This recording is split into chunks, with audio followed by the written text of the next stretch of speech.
Silakan duduk Bapak Ibu sekalian. Shalom. Sekali lagi shalom. Haleluya, puji Tuhan. Hari ini adalah kesempatan pertama saya diundang untuk berkhotbah di tempat ini, ya. Saya bersyukur, berterima kasih kepada Tuhan Yesus. Bukan satu kebetulan kalau saya ada di tempat ini dan saya mengenal Bapak Ibu, saudara sekalian.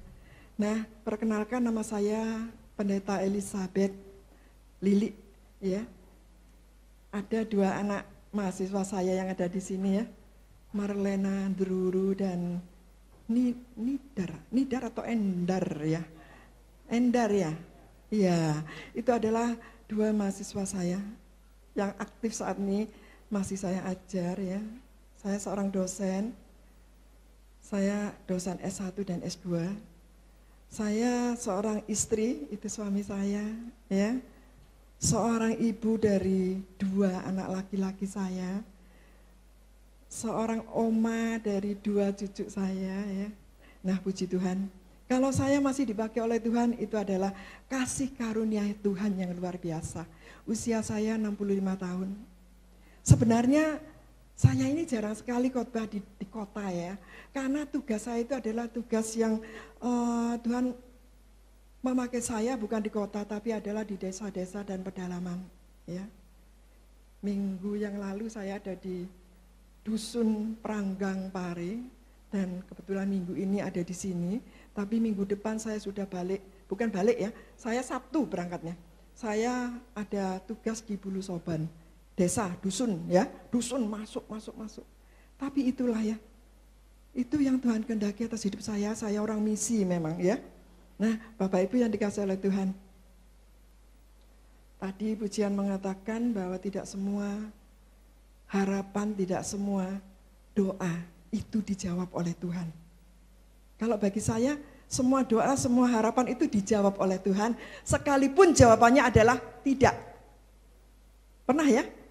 Pernah ya? Saya doa sampai nangis, berpuasa sampai, wah istilahnya lutut jadi kaki. Tapi ternyata Tuhan gak jawab doa saya. Apa yang saya doakan dengan air mata, dengan ya segala macam, ternyata Tuhan gak jawab doa saya. Itu sebenarnya adalah jawaban doa yang terbaik dari Tuhan. Sulit memang untuk untuk orang menerima hal ini, sulit, ya. Tuhan tidak menjawab doa itu sebenarnya jawaban yang terbaik. Tidak mengabulkan doa kita itu jawaban yang terbaik. Tapi sulit untuk kita terima. Karena kita, terutama manusia-manusia Kristen, maunya itu kalau doa A jawabannya A plus gitu, ya. Doa B jawabannya B plus gitu. Jadi ada embel-embelnya. Minta lebih. Doa minta uang 1 juta dijawabnya 10 juta. Maunya itu orang Kristen. Tetapi jangan salah, ya. Jangan salah. Kenapa Tuhan tidak menjawab doa kita, ya. Hari ini saya ingin memberikan satu pemahaman tentang firman Tuhan, yaitu berkarakter seperti Kristus. Kita kenal Tuhan Yesus?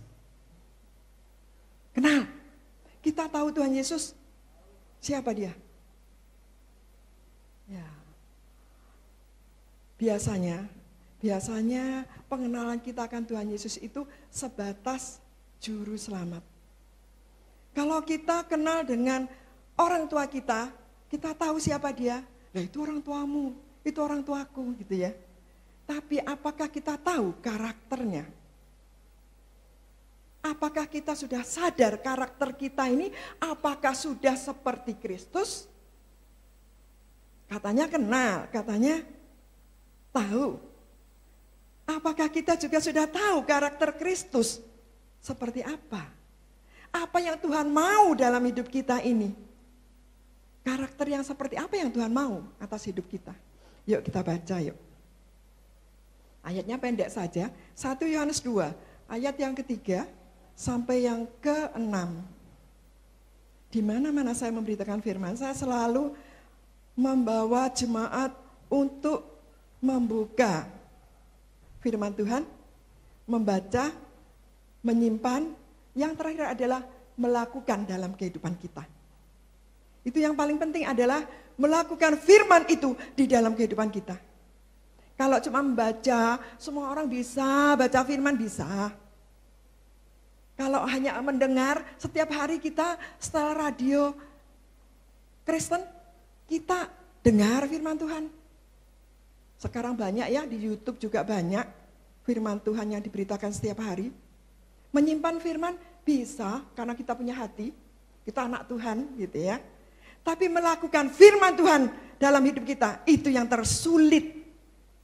Lo bisa kok saya tiap hari melakukan firman Tuhan. Yang mana? Yang bagaimana? Apakah kita sudah tidak berbohong? Apakah hidup kita sudah tidak menyakitkan hati orang lain? Nah, semua lengkap ada di ayat yang akan kita baca. Ya. Kita akan baca bergantian ayat 3. Saya yang baca, yang keempat Bapak Ibu Saudara, dan yang keenam kita akan baca bersama-sama. Demikian bunyi firman Tuhan. Dan inilah tandanya bahwa kita mengenal Allah, yaitu jikalau kita menuruti perintah-perintahnya.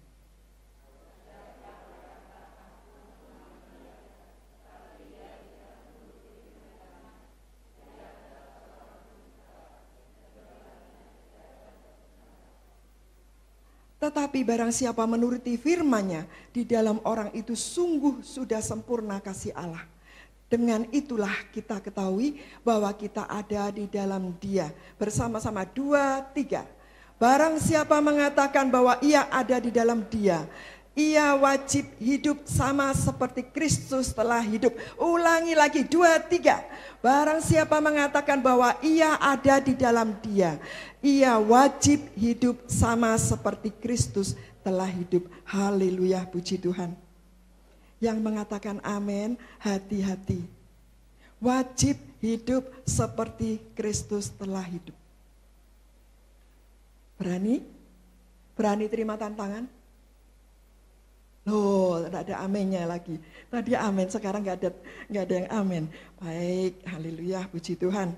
Ya, pernyataan Kristus tentang bagaimana hidup kekristenan kita harus sesuai dengan Kristus waktu hidup.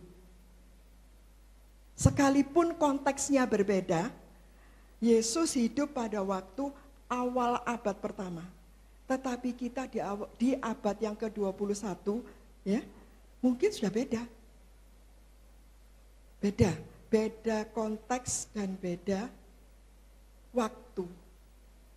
Tapi teks tetap sama. Memberitakan firman Tuhan itu, teks dan konteks harus sesuai. Nah, Bapak Ibu yang dikasihi oleh Tuhan, firman Tuhan tidak pernah berubah.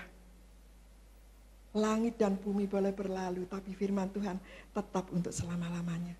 Firman Tuhan ini tidak akan pernah berubah, sekalipun dunia berubah.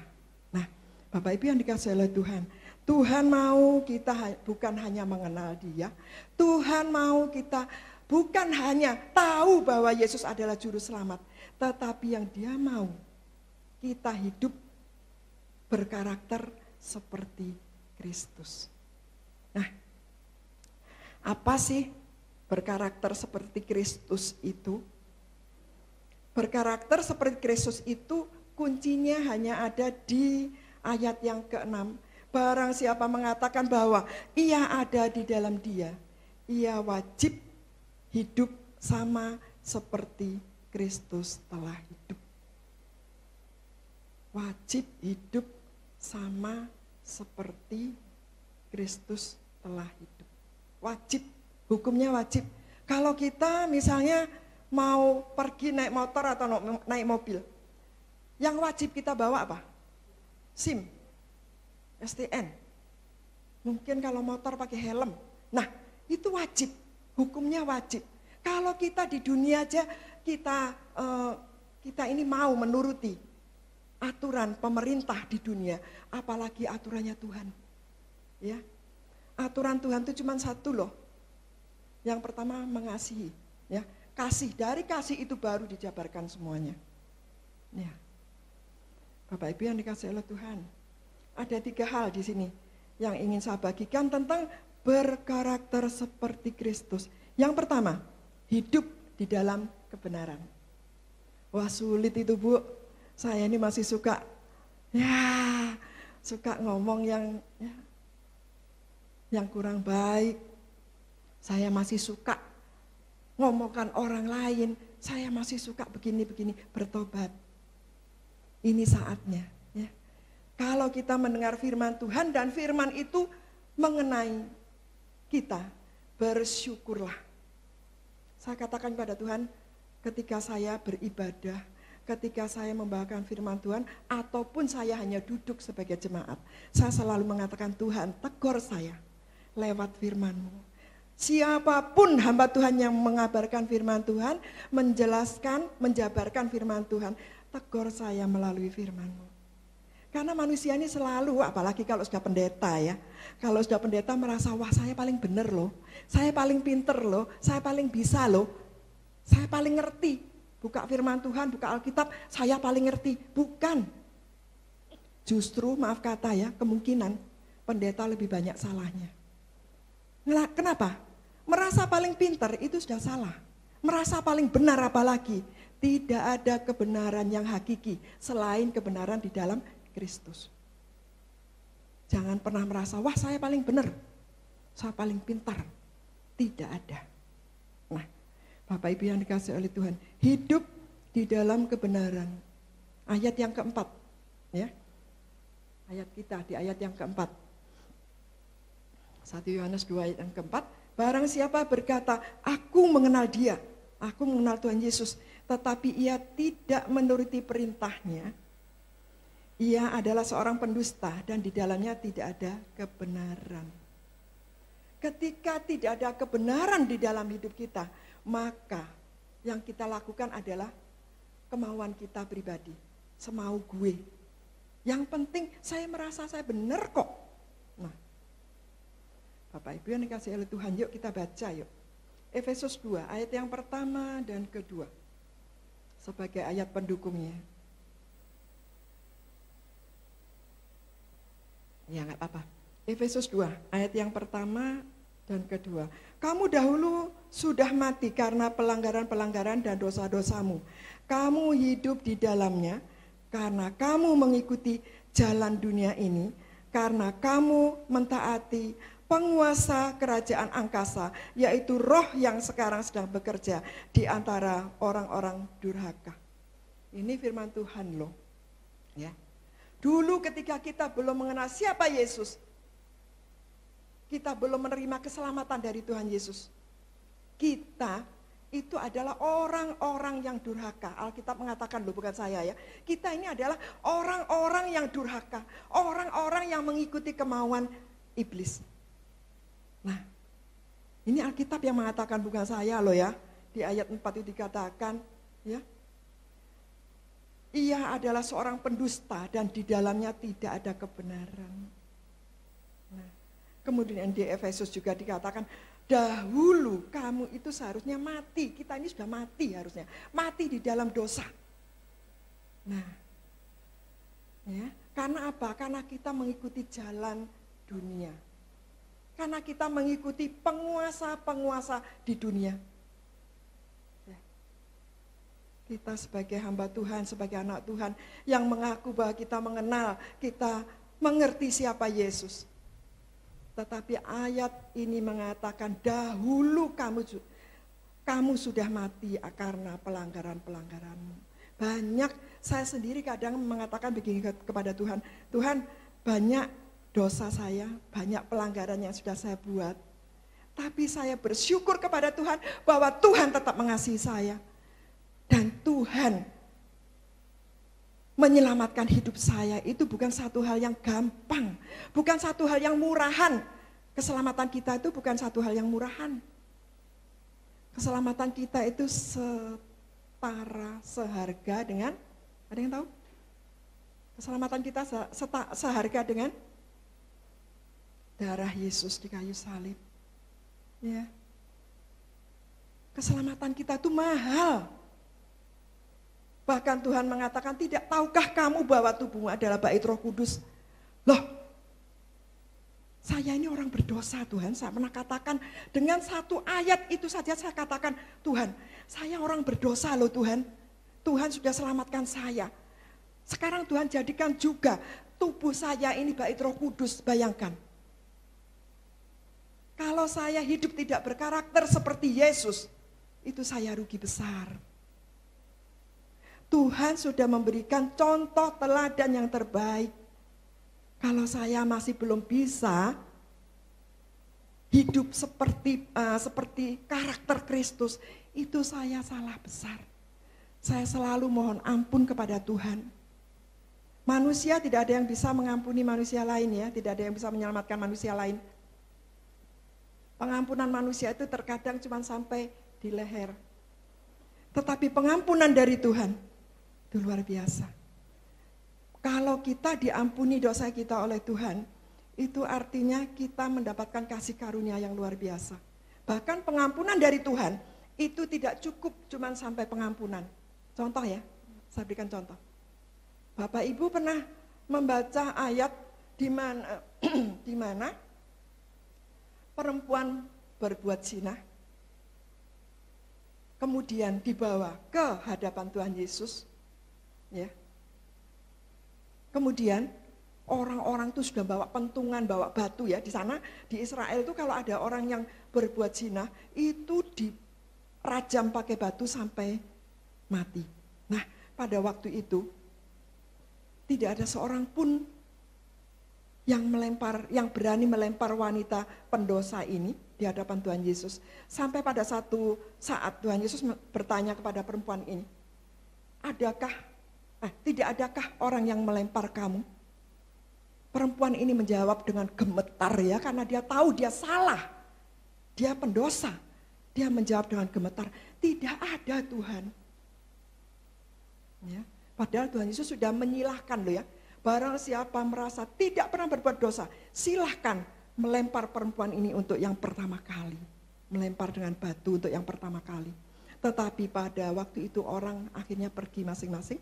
Dan ketika Tuhan Yesus bertanya, adakah orang yang melempar batu kepadamu? Tidak ada Tuhan. Kalau begitu aku pun tidak, katanya Tuhan. Aku pun tidak. Itu jawaban yang luar biasa dari Tuhan Yesus. Pergilah dan jangan berbuat dosa lagi. Ketika Tuhan Yesus mengatakan pergilah, itu artinya Tuhan sudah mengampuni dia. Dan jangan berbuat dosa lagi mulai hari ini. Itu bonusnya.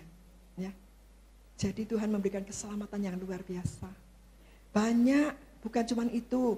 Perempuan yang pendarahan 12 tahun pengen memegang jubah Yesus juga. Yesus katakan apa? Imanmu sudah menyelamatkanmu. Luar biasa ya. Pergilah. Luar biasa. Perempuan Nain yang anaknya meninggal dan kemudian ketemu dengan Yesus di tengah jalan, anaknya dibangkitkan, pergilah, pulanglah ke rumahmu. Ya. Orang buta yang disembuhkan, yang mau ngikut Yesus, Yesus katakan apa? Pulanglah ke rumahmu, jangan mengikuti aku. Nah, banyak hal ya, banyak hal. Tuhan memberikan teladan yang luar biasa bagi kita. Nah, Bapak Ibu yang dikasih oleh Tuhan, dulu memang kita ini hidup di dalam dosa. Tapi ketika kita sudah diselamatkan oleh Tuhan Yesus, seharusnya kita hidup seperti Kristus telah hidup. Tapi pada kenyataannya bisakah kita melewati hari-hari hidup kita seperti Kristus telah hidup? Yesus hidup bukan hanya di kota loh ya. Yesus hidup itu sampai di desa-desa. Yesus hidup sampai di kampung-kampung menyembuhkan orang. Bahkan dengan orang kusta pun Tuhan Yesus tidak merasa jijik. Tapi kita, ya, Bapak Ibu yang dikasihi oleh Tuhan, karena tugas saya ini adalah ke pedalaman ya. Terakhir sebelum COVID ya. Saya dapat tugas ke Sumba. Ada orang Sumba di sini? Nggak ada ya? Nah, saya ke Sumba bersama dengan rombongan 9 orang. Yang dari Surabaya cuma saya. Dan pada waktu itu kebetulan saya dapat tugas yaitu KKR yang pertama. KKR di kota, di desa yang tidak ada airnya. Ya. Waktu itu memang banyak guru Injil di sana. Guru Injil itu seperti anak-anak sekolah teologi yang sudah lulus diutus ke sana ya. Dan pada waktu itu saya KKR dapat tugas yang pertama. Yang datang banyaknya dan sampai tidak cukup ya. Dan jangan kira cantik-cantik, ganteng-ganteng seperti Bapak Ibu sekalian di tempat ini ya. Mereka datang tidak pakai sendal, mereka datang dengan baju yang ada yang compang-camping dan sebagainya. Dan mereka kebanyakan 1 minggu cuman mandi 1 kali. Bisa dibayangkan ya? Tidak pakai serut, tidak mempan ya. Yang namanya minyak baju itu enggak mempan.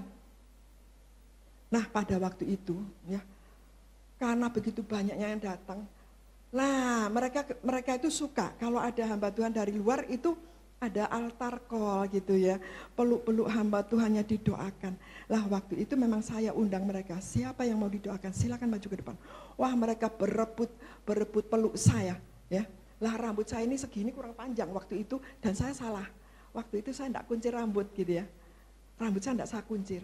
Nah saya peluk mereka, saya doakan, mereka menangis dan mereka sampai terguling-guling ya.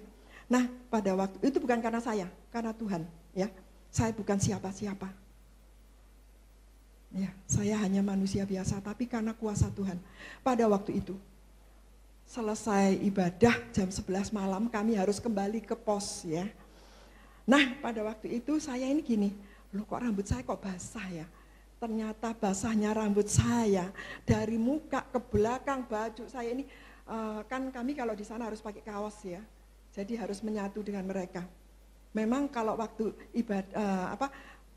KKR saya harus lepas sepatu karena mereka kan tidak pakai sepatu. Kalau saya pakai sepatu mereka lihat tidak boleh buka HP di sana, tidak boleh buka HP karena kita harus merasa sepenanggungan dengan mereka. Ya, dan pada waktu itu saya rasa kok kempel ya rambut saya ya. Saya lihat rambut saya sudah kempel, muka belakang kempel semua, baju saya ini sudah tidak karu-karuan ya. Ternyata ya baunya sudah enggak, ya sudah campur jadi satu.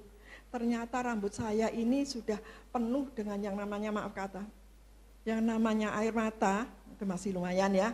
Yang namanya mungkin dari mulut ya karena menangis. Dan yang terakhir itu adalah karena ingus ya. Jadi rambut saya ini full. Nah gitu. Sampai jam 11 malam kami pulang ke pos. Kemudian malam itu juga harus mandi keramas, ya, harus mandi keramas semua harus mandi keramas. Dan pada waktu itu bisa dirasakan dinginnya air di sana itu sampai getar-getar ya. Tapi mau nggak mau harus gitu. Ya memang itulah ya kalau kita ke pedalaman tugas kita seperti itu. Yang menjadi sukacita kami adalah ketika mereka mengatakan bahwa kami mau dibentuk seperti Yesus. Wah luar biasa. Kami ini para petugas sampai menangis ya. Karena mereka mengatakan kami mau dibentuk seperti Kristus. Daerah Kodi itu adalah daerah yang penuh dengan ini ya, apa itu namanya? Penjahat ya. Bahkan Bapak Ibu Gembala sendiri itu pernah berapa kali, 2 kali kalau nggak salah ya, bersama dengan anak-anak ibu, apa itu namanya? Guru Injil. Itu kalau ke sana pulangnya sepeda motornya bisa dibegal. Nah, seperti itu. Ya puji Tuhan lah ya. Saya punya pengalaman-pengalaman yang luar biasa. Nantilah saya bisa saksikan di mana saya di Morowali, di atas gunung saya bisa melihat bagaimana orang itu, maaf kata ya, kalau di Surabaya nggak ada orang yang main dengan binatang ya, di sana ada. Nangis saya. Saya sendirian waktu itu, suami di rumah, HP tidak bisa. Tapi Tuhan bawa saya ke sana supaya saya bisa melihat itu loh yang harus dilayani. Kalau di Surabaya semua baik-baik, semua kenal Tuhan Yesus, tapi di sana coba lihat itu matamu itu. Itu yang membuat saya, aduh Tuhan, ini tugas saya. Pertama kali saya masuk sekolah teologi usia saya 49 tahun. Ya. Waktu itu saya katakan, ini aku, utuslah aku. Ya. Makanya sampai saat ini pun kalau Tuhan masih mau utus saya, kemanapun Tuhan utus saya berangkat. Sebentar lagi saya ke Medan ya, sudah dapat izin dari suami. Kalau mau pelayanan ke luar pulau, itu nggak gampang loh ya, selain doa, puasa, dana itu yang terpenting juga. Nah, donatur saya cuma satu, saya tidak pernah cari donatur kemanapun. Donatur saya cuma satu, cukup suami saya. Ya. Bapak Ibu yang kasih oleh Tuhan, dulu saya juga nggak pernah punya pikiran saya mau Tuhan diutus ke sana, ke sana, ke sana. Karena saya juga masih keduniawian saya masih ada. Tapi ketika saya diutus Tuhan, dipanggil dan dipilih oleh Tuhan, saya katakan ini aku, utuslah aku. Nah, Bapak Ibu yang dikasih oleh Tuhan, hidup dalam kebenaran itu tidak gampang. Ya, kita berdusta sudah nggak benar. Kita ngomongkan orang lain sudah nggak benar. Nah, nggak benar. Kebenaran itu adalah aletheia. Bahasa Yunaninya aletheia. Ya, kalau ada sekolah tinggi teologi aletheia, itu artinya kebenaran. Tapi apakah benar? Semua kebenaran itu diajarkan. Saya rindu semua sekolah teologi itu mengajarkan kebenaran ya. Nah, Bapak Ibu yang dikasih oleh Tuhan, yang pertama hidup dalam kebenaran. Yang kedua, hidup sebagai penurut firman. Hidup sebagai penurut firman. Di dalam ayat hafalan kita, 1 Yohanes 2, ayat yang kelima. Ya, tetapi barang siapa menuruti firman-Nya, di dalam orang itu sungguh sudah sempurna kasih Allah. Dengan itulah kita ketahui bahwa kita ada di dalam Dia. Ya. Ketika kita menjadi penurut firman Tuhan. Firman Tuhan ada di mana? Apakah cuma ada di gereja? Apakah firman Tuhan itu cuma ada di hari Minggu? Senin sampai Sabtunya kemana? Nggak ada firman Tuhan kah?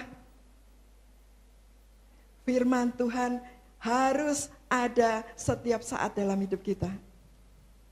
Ya. Baca firman Tuhan, maka kita akan menemukan hal-hal yang luar biasa. Hal-hal yang pernah terjadi sekarang, itu pada zaman dulu sudah pernah ada.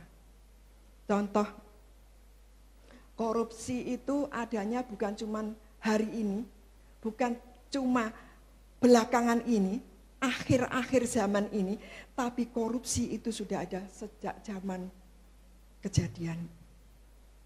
Ya. Loh kok bisa Bu? Baca firman Tuhan. Baca itu urut ya, dari Kejadian 1 ayat 1 sampai Wahyu yang terakhir. Nggak ngerti Bu? Baca ulang lagi. Paksakan paksakan tubuh jasmani kita termasuk mata kita, mulut kita untuk membaca firman Tuhan. Ya. Kenapa ada kotak persembahan di sini? Nggak ada ya. Biasanya kan ada gereja yang di depannya ada kotak persembahan gitu ya. Saya enggak mempermasalahkan kotak persembahan. Mengapa ada kotak persembahan yang ditaruh di depan mimbar? Yuk. Yang pernah baca firman Tuhan pasti tahu. Pada zaman suku Lewi, ya. Suku Lewi itu adalah suku yang tugasnya dia tidak punya hak untuk memiliki tanah, tapi Tuhan mengatakan orang Lewi itu tugasnya adalah tugas mulia, yaitu mempersiapkan semua peralatan, mempersiapkan semua, mungkin kalau sekarang ini meja kursi, LCD dan sebagainya di dalam gereja. Itu orang Lewi, ya. Orang Lewi orang yang disayang Tuhan. Pada waktu itu orang Lewi juga ada yang salah ya. Kalau dulu, zaman dulu itu memberi persembahan itu bukan pakai kantongan, bukan pakai ini ya, apa itu yang ditaruh gitu. Tapi di sana itu seperti ada di meja itu, di mimbar itu seperti ada tempat itu loh, seperti tempeh gitu ya, tahu ya. Nah disitulah orang-orang jemaat-jemaat itu memberikan persembahannya.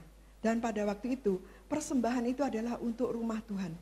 Nah, ada kesalahan yang dibuat pada waktu itu. Uang ini enggak ada dan ketika mau membangun gereja, membangun rumah Tuhan, uangnya habis. Kemana? Enggak ada yang ngaku. Sampai pada waktu itu, ya, dikatakan begini, buatlah kotak, taruhlah di depan mimbar. Dan izinkan, biarkan jemaat-jemaat yang datang untuk beribadah kepadaku itu memasukkan berkatnya untuk kepentingan rumah Tuhan. Nah, di situ loh, saya baru mengerti kenapa selalu ada kotak persembahan di situ. Nah, sebetulnya banyak. Bapak Ibu di sini ada yang berdagang. Ada ya? Ada yang punya toko? Ada yang suka nimbang-nimbang? Suka nimbang sembako dan sebagainya. Kira-kira kalau saya beli gula 1 kilo, 1000 gram, sampai di rumah tetap 1 kilo atau 900 gram? Kira-kira, yuk. Para pedagang yang terhormat, kira-kira ada enggak yang pernah merasakan, saya beli gula 1 kilo sampai di rumah tinggal 900 gram, saya timbang. Pernah enggak? Pernah ya? Nah, itu ada ayatnya loh, ada ayatnya. Timbangan itu harus ditera. Dan ketika timbangan itu ditera, itu artinya timbangan itu harus nol, harus netral. Di Alkitab ada. Dan ternyata orang-orang yang nakal itu menaruh koin, menaruh mata uang di bawahnya timbangan. Jadi kalau ini timbangan saya taruh di sini, supaya lebih berat, lebih sedikit jumlahnya karena ini ada koinnya di sini. Nah, ada di Alkitab ada. Loh, hal yang seperti itu kan berdosa, tapi dilakukan juga oleh orang-orang zaman sekarang. Ya, banyak sekali ya. Kalau kita mau bangun rumah, ini masih kosong, jangan sampai kita makan tanahnya orang. Itu ada ayatnya, ya ada. Nah, banyak hal kita melanggar firman Tuhan. Padahal tadi dikatakan apa? Dikatakan jangan sampai kalau kita ini menjadi penurut-penurut firman, itu jangan sampai kita melanggar firman Tuhan. Firman Tuhan itu untuk dibaca, firman Tuhan itu untuk dengarkan, firman Tuhan itu untuk disimpan, firman Tuhan itu untuk dilakukan. Nah, Bapak Ibu yang dikasihi oleh Tuhan, hidup sebagai penurut firman. Firman bukan hanya untuk dibaca, tapi juga untuk dilakukan. Ketika pagi hari, saya bangun tidur, saya lihat muka saya di cermin. Loh, kok masih ada beleknya, rambutnya masih ndak karu-karuan, bajunya masih pakai daster mungkin. Tapi 1 jam kemudian, karena saya tahu saya akan pelayanan, saya mandi, saya sisiran, saya berhias. Saya balik lagi ke kaca. Kira-kira yang kelihatan di depan kaca apakah yang masih belean tadi? Ataukah yang masih rambutnya masih awut-awutan? Enggak kan? Demikian juga dengan firman Tuhan. Demikian juga dengan hidup kita. Ketika kita belum mengenal Yesus, belum menerima Yesus, hidup kita ini awut-awutan. Banyak beleknya, banyak mungkin sesuatu yang tidak baik. Tapi ketika kita sudah mengenal Tuhan Yesus, kita diperbaharui hari lepas hari. Maka yang kelihatan adalah yang baik. Kita mengaca, loh Tuhan saya sudah baik loh Tuhan ya. Nah, jadi firman Tuhan itu seperti cermin. Yang tahu baik atau buruknya ya kita sendiri. Kalau saya bercermin di depan cermin, tidak akan pernah yang keluar itu wajahnya suami saya. Nah itu artinya, ketika hidup kita tidak sesuai dengan firman Tuhan, jangan menyalahkan firman Tuhan. Firman Tuhan itu untuk dilakukan dalam hidup kita. Firman Tuhan itu proses untuk hidup kita mengenal Tuhan Yesus. Nah, yuk kita baca yuk. Kita harus melakukan firman Tuhan dengan setia dalam keadaan apapun. Yakobus 1 ayat yang ke-22 dan 23. Yakobus 1 ayat 22. Tetapi hendaklah kamu menjadi pelaku firman dan bukan hanya pendengar saja, sebab jika tidak demikian kamu menipu diri sendiri. 23. Sebab jika seorang hanya mendengar firman saja dan tidak melakukannya, ia adalah seumpama seorang yang sedang mengamati mukanya yang sebenarnya di depan cermin. Ya. Kalau saya nggak mandi, nggak mungkin cermin itu berubah. Masa mau cermin yang saya hancurkan? Kok muka saya tetap? Ya iyalah orang belum mandi. Dari tadi pagi enggak mandi-mandi. Nah gitu. Ya. Jadi firman Tuhan itu seperti cermin. Kalau kita merasa enggak puas dengan hidup kita, baca lagi firman Tuhan. Lakukan firman itu dalam hidup kita. Nah, yang pertama tadi adalah hidup di dalam kebenaran. Yang kedua, hidup sebagai penurut firman. Yang ketiga sekarang, wajib hidup seperti Kristus. Ini yang paling sulit. Ya. Wajib hidup seperti Kristus, kita baca di ayat yang ke-6. Ayat kita di ayat yang ke-6. Barang siapa mengatakan bahwa ia ada di dalam dia Yesus, ia wajib hidup sama seperti Kristus telah hidup. Ya, Kristus itu kurang apa? Kurang baik apa? Ya, Kristus itu adalah Allah sendiri yang turun ke dalam dunia ini untuk menyelamatkan kita. Keselamatan diberikan secara universal. Semua ditawarkan keselamatan. Tapi kenapa kok cuman beberapa orang saja? Di daerah sini atau mungkin ya di Surabaya ini penduduknya kan jutaan. Kenapa yang jadi Kristen kok enggak ada? Mungkin cuma 1 juta gitu ya. Kenapa? Ya itulah kedaulatan Tuhan. Itu yang akan Tuhan selamatkan.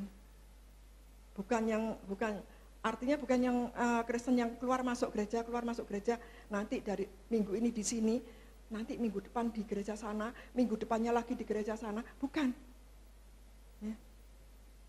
Kalau kita mau sungguh-sungguh dengan Tuhan, menetaplah di satu gereja, supaya kita ini bisa dibentuk. Ya. Menetap di satu gereja supaya kita bisa dibentuk.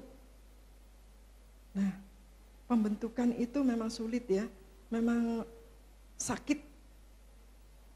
Tapi lakukan saja, lakukan. Terima saja pembentukan dari Tuhan. Karena saya percaya kok, kalau kita mau hidup seperti Kristus telah hidup, kita harus diproses terlebih dahulu. Ketika saya mau membawakan firman Tuhan ini, saya tanya kepada Tuhan, Tuhan saya layak enggak ya? Saya sudah diproses belum ya? Saya sudah nurut Tuhan belum ya? Seperti itu pertanyaan saya kepada Tuhan. Dan kalau Tuhan sudah izinkan saya membawakan firman Tuhan seperti ini, berarti firman ini bukan hanya untuk saya, tapi juga untuk Bapak Ibu Saudara sekalian. berubahlah. Kalau sampai saat ini kita masih hidup dengan dunia kita, dunia yang ya tidak jelas mau kemana gitu ya, berubahlah dan ikutlah Yesus dengan sungguh-sungguh. Yuk kita baca yuk. Wajib hidup sama seperti Kristus. Apapun yang Tuhan lakukan dalam kehidupan kita wajib.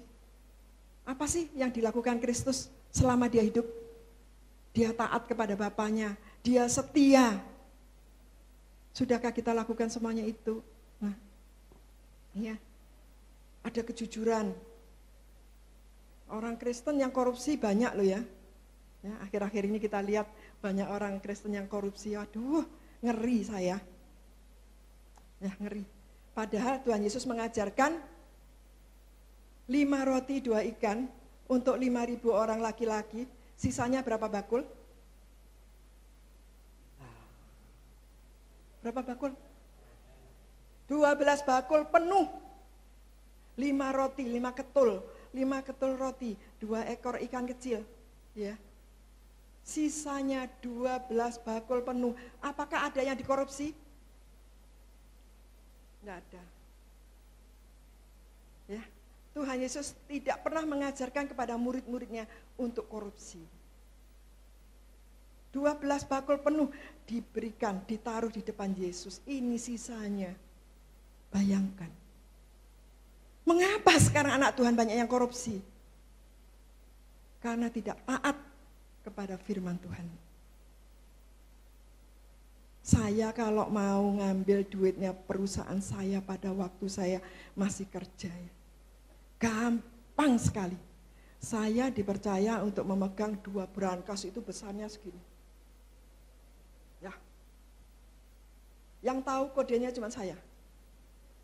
Di dalamnya itu ada semua file perusahaan ada di situ. Sertifikat ada di situ. Bahkan tugas saya sehari-hari adalah buka giro, buka cek. Saya terima giro, saya store, saya buka cek untuk bayar.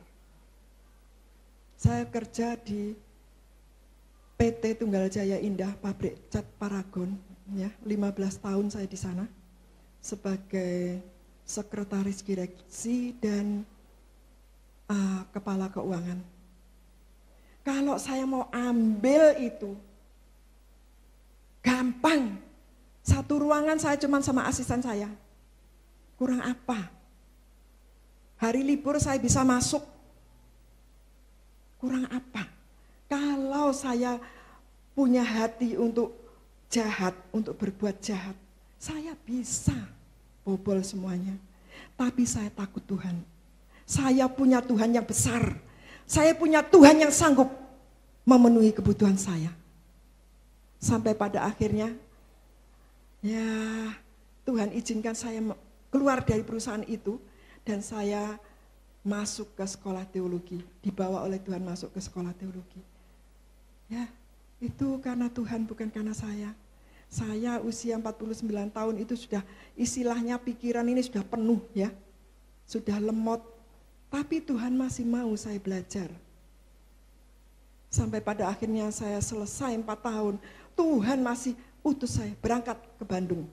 Aduh, kaget saya ya. Melalui rektor saya. Berangkat ke Bandung. Sekolah. Loh, saya sudah usia 50 lebih loh Pak, saya bilang. Berangkat. Yang diutus cuman berapa orang ya, termasuk saya. Dan yang paling jauh adalah saya. Saya tinggal di asrama. Ya.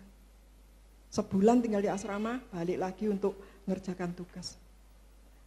Sudah S2 selesai, yaitu yang saya di Morowali itu adalah penelitian tesis saya. Kemudian sudah selesai, ya lego saya, lego. Dah ya Tuhan cukup Tuhan. Ternyata berangkat lagi sama saya ya. Rektor saya bilang, berangkat sama saya, sekolah sama saya. Loh Pak sudah cukup, saya bilang. Sudah mau mendekati 60, sudah Pak cukup. Ternyata ya Tuhan izinkan. Saya izin suami, ternyata suami mendukung, sudah berangkat. Pulang pergi nyetir sendiri ke I3 Batu. Ya. Bisa pulang jam 12 malam, setir sendiri. Ya itulah Tuhan, hampir 60 waktu itu ya. hampir 60 ya, 55. Tapi Tuhan izinkan semuanya terjadi. Saya cuma nurut, oke Tuhan saya nurut. Janji saya ini aku, utuslah aku. Bukan cuma itu, disuruh Tuhan ke Luwuk. Disuruh Tuhan lagi ke negara, disuruh Tuhan lagi kemana. Ya kalau waktunya enggak kuliah, saya mau, saya berangkat, pasti berangkat saya. Kemanapun Tuhan utus, ke Toraja, sendirian. Ya enggak apa-apa, bersama dengan Tuhan Yesus kok. Naik kapal, naik apa itu namanya, naik bus, berjam-jam, puluhan jam. Ya enggak apa-apa bersama dengan Tuhan Yesus. Yang penting ada Tuhan Yesus dalam hidup saya. Bukan saya menelantarkan suami dan anak-anak saya, enggak. Ternyata Tuhan jaga dengan luar biasa. Ikut saja apa kata Tuhan Yesus ya. Wajib hidup sama seperti Kristus. Ya. Penuh dengan ketaatan, penuh dengan kejujuran, penuh dengan kesetiaan. Itu salah satu dari bukti wajib hidup sama seperti Kristus.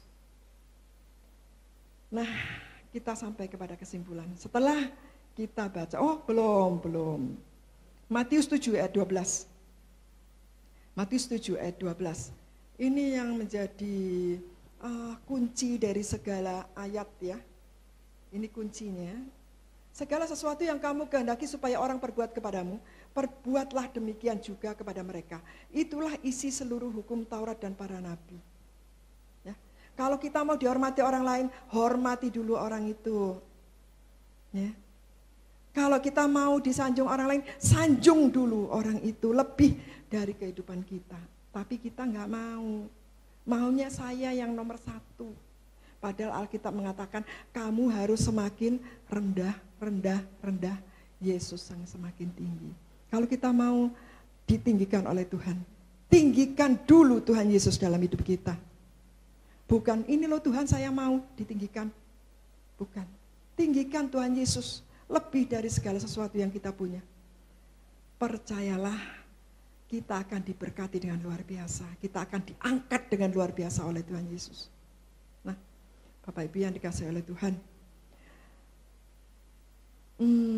kita akan sampai pada kesimpulan setelah kita baca, kita renungkan tiga poin, yaitu berkarakter seperti Kristus. Itu artinya yang pertama hidup dalam kebenaran, yang kedua hidup sebagai penurut firman, dan yang ketiga adalah wajib hidup sama seperti Kristus. Kita masuk dalam kesimpulan. Ketika kita sudah mengambil keputusan untuk menjadi hamba Tuhan, ya, tinggalkan semua karakter lama kita. Tinggalkan semua. Karakter suka marah, suka mencaci maki, suka ngomong sego pincuk. Nah, biasanya mungkin kalau ibu-ibu nggak pernah, mungkin bapak-bapak yang suka gitu. Tinggalkan semuanya. Ya. Jangan ada lagi perkataan-perkataan yang tidak benar dalam hidup kita. Kemudian juga tinggalkan karakter kita. Ya, karakter yang tidak benar itu, ikutilah karakter Kristus. Hidup dalam kebenaran, kemudian hidup di dalam firman, dan hidup sama seperti Kristus telah hidup. Haleluya.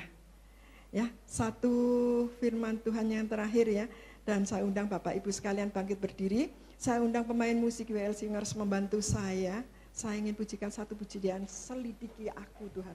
Bukan selidiki dia, bukan, selidiki aku. Lihat hatiku, ya. Pujian lama ya. Yuk, saya undang Bapak Ibu sekalian bangkit berdiri. Satu ayat yang terakhir yaitu Mazmur 119 ayat yang ke-9. Mazmur 119 ayat yang ke-9.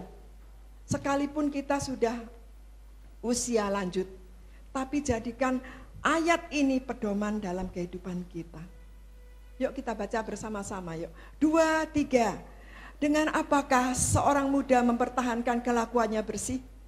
Dengan menjaganya sesuai firman-Mu. Ya. Jaga hidup kita sesuai dengan firman Tuhan. Haleluya.